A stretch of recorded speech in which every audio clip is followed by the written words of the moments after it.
Halo, selamat pagi Bapak, Ibu, dan Saudara yang dikasihi oleh Tuhan. Kita berjumpa lagi dalam Salam Pagi. Mari sebelum kita membaca dan merenungkan firman Tuhan, kita berdoa. Tuhan Allah yang mengasihi kami sungguh mengucap syukur kepadamu untuk hari yang baru, dan kami akan belajar firman-Mu. Kiranya Tuhan menolong kami. Di dalam nama Tuhan Yesus kami berdoa. Amin. Bapak, Ibu, dan Saudara, kita akan membaca firman Tuhan dari kitab Sakaria pasal yang ke-13. Pada waktu itu akan terbuka suatu sumber bagi keluarga Daud dan bagi penduduk Yerusalem untuk membasuh dosa dan kecemaran. Maka pada waktu itu, demikianlah firman Tuhan semesta alam, aku akan melenyapkan nama-nama berhala dari negeri itu, sehingga orang tidak menyebutnya lagi. Juga para nabi dan roh najis akan kusingkirkan dari negeri itu. Dan apabila seorang masih tampil sebagai nabi, maka ayahnya dan ibunya yang telah memperanakkan dia akan berkata kepadanya, "Janganlah engkau hidup lagi, sebab yang kau katakan demi nama Tuhan itu adalah dusta." Lalu ayahnya dan ibunya yang telah memperanakkan dia akan menikam dia pada waktu ia bernubuat. Pada waktu itu para nabi masing-masing akan mendapat malu oleh karena penglihatannya sebagai nabi, dan tidak ada lagi dari mereka yang mengenakan jubah berbulu untuk berbohong. Tetapi masing-masing akan berkata, "Aku ini bukan seorang nabi, melainkan seorang pengusaha tanah, sebab tanah adalah harta kepunyaanku sejak kecil."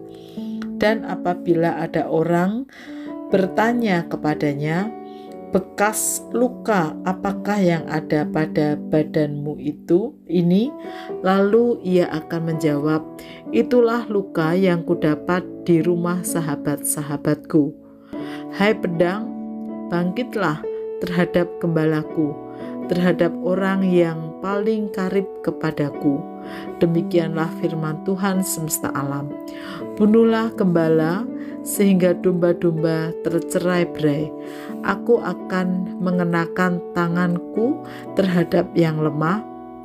Maka di seluruh negeri, demikianlah firman Tuhan, 2/3 daripadanya akan dilenyapkan, mati binasa, tetapi 1/3 daripadanya akan tinggal hidup.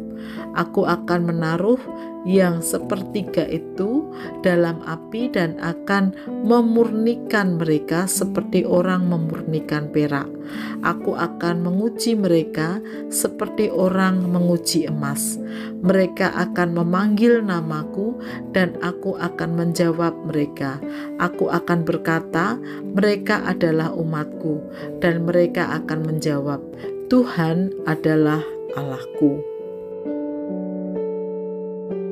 Bapak, Ibu, dan Saudara yang dikasihi oleh Tuhan, pada bulan Oktober ini ada satu hari penting yang diperingati oleh umat Kristen, khususnya Kristen Protestan, yaitu Hari Reformasi Gereja yang jatuh pada tanggal 31 Oktober. Ya, peristiwa reformasi gereja yang terjadi pada 31 Oktober 1517 mengingatkan kita bagaimana Allah bekerja memperbaharui kehidupan umatnya dari penyimpangan-penyimpangan yang terjadi saat itu, sehingga umat kembali pada kehidupan sesuai dengan ajaran Tuhan Yesus Kristus.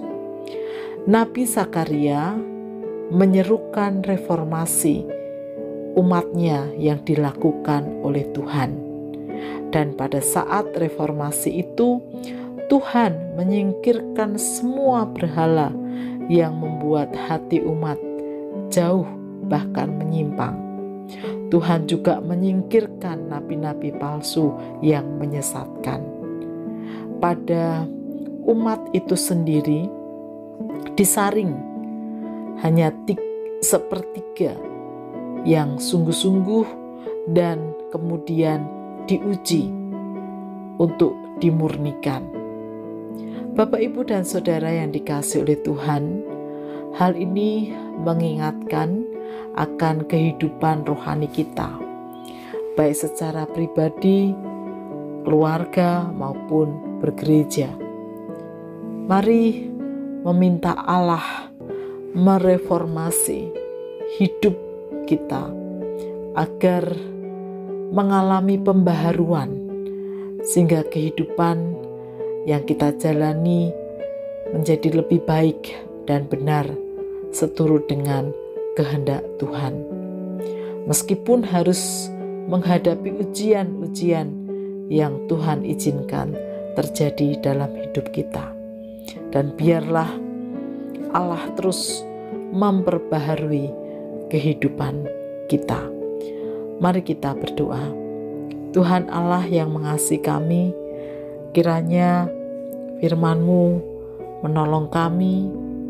Kami sungguh membutuhkan pembaharuan daripada-Mu Tuhan, supaya kami boleh dimurnikan dalam kepengikutan kami kepada-Mu.